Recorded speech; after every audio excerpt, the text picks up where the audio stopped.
Sabi nila, magtiyaga ka lang maghintay. Darating ang magagandang bagay. Mahirap naman ito. Pero mukhang hindi yata ganun sa dagat. Walang nakikita sa ilalim. Dito sa laot, ang tiyaga ko may kasamang swerte. At syempre, sipag at determinasyon.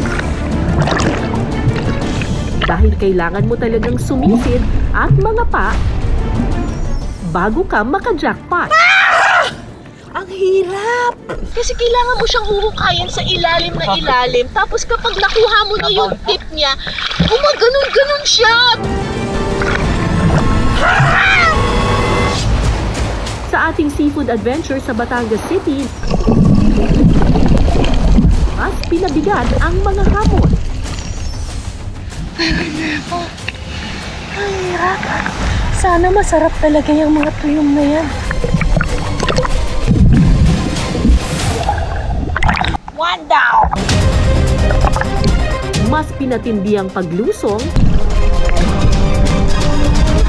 Pag nahawakan, pumapayat.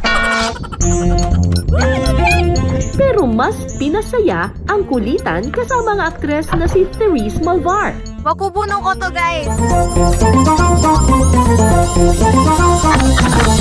Ang hirap pala bulit. O kaya dahil dyan, isa ko na style. As a small person, as a maliit, medyo hindi ko naabot.